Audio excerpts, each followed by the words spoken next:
Hello, my name is Father Demetri and I'm here in Lakeland, Florida. Today the verse in the Sermon on the Mount is, "Blessed are the peacemakers, for they should be called children of God."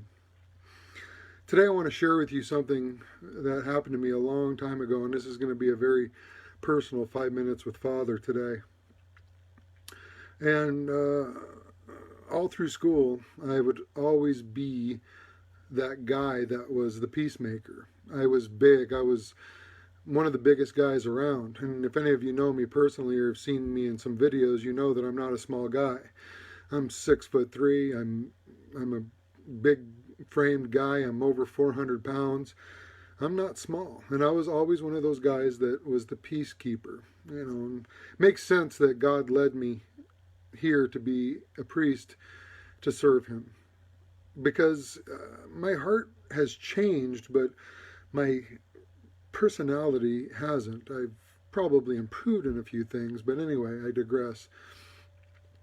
But one particular day, being from a small town, everybody knew everybody. Everybody knew who I was and who all my friends were. We were troublemakers. We had long hair, earrings, it was back in the 80s. And, slash jeans, and we were metalheads. And while we were there, everybody knew me, feared me, but also respected me. Right before I came to seminary, a few years before that, I went through high school and everything else, and I lived in this particular building, and next to me in the building was a couple that were fighting all the time. And this particular couple, we could hear right through the wall that they were screaming, and sometimes things would get thrown. And one particular day, the man who was the spouse to this woman, she had been having an affair on him, and she had found out about what was going on.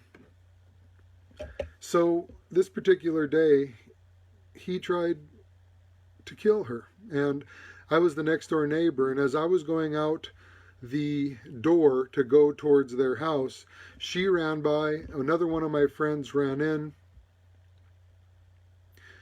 and as I was walking into the house, I could see him attempting to kill my friend, who was on the floor, and he was on top of him with the knife. And instead of rushing in, I put out my hand and I caught the attention of the assailant. And he looked at me, and for one brief second, he snapped out of what was going on. I came in as a peacekeeper. I could have charged. I was big enough. I could have done something, but I used another part of me to make peace. And he stood up. He ran into the house. I grabbed my friend, took him out. Why I was thinking about this today with this particular verse from the book of Matthew is that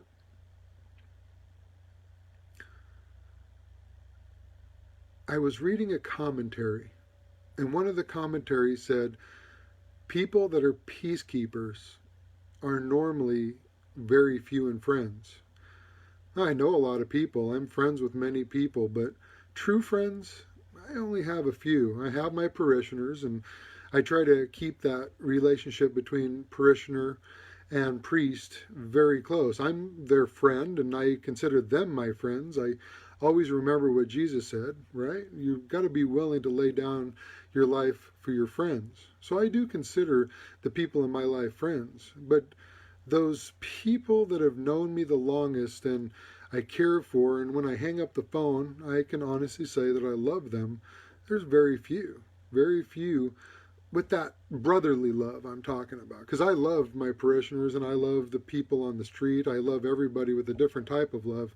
But I think anybody that's been friends with somebody for 30 or 40 years, you can say that you love the guys because you become close to them.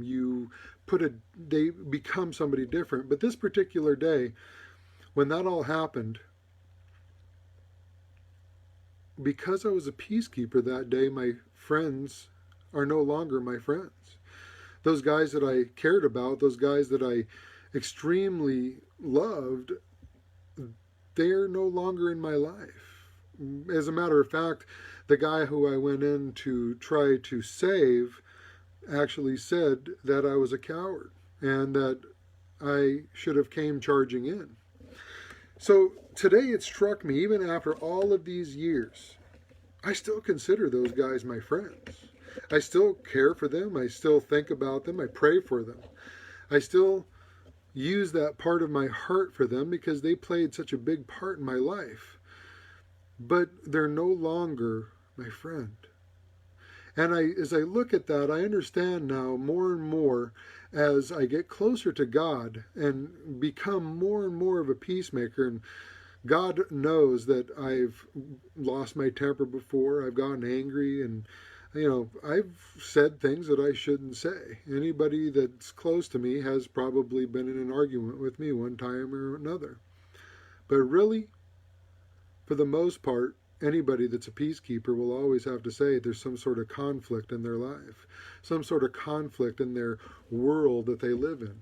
So I just wanted to share that with you today and encourage you that if you are one of those people that are peacekeepers, if you are one of those people that are looking towards finding more and more peace in your life, as you will experience less and less people actually in your sphere of influence. But at the same time, there won't be very many people when the Lord comes back that are going to be called the children of God. I just pray that I'm going to be one of those people. I pray that I'm going to hear again for the third or fourth time that I've said this in the last couple of weeks, well done, good and faithful servant. I hope that the Lord will allow me, and I thank him that he has fashioned and created the heart that I have inside me, because that's what's led me here today to talk to you and encourage you and strengthen you and hopefully give you the understanding what a peacekeeper really is. It's not an easy road, and that road will forever be one that leads to the cross. So we glorify and we praise his name always, and as always, Christ is risen. May the Lord be with you.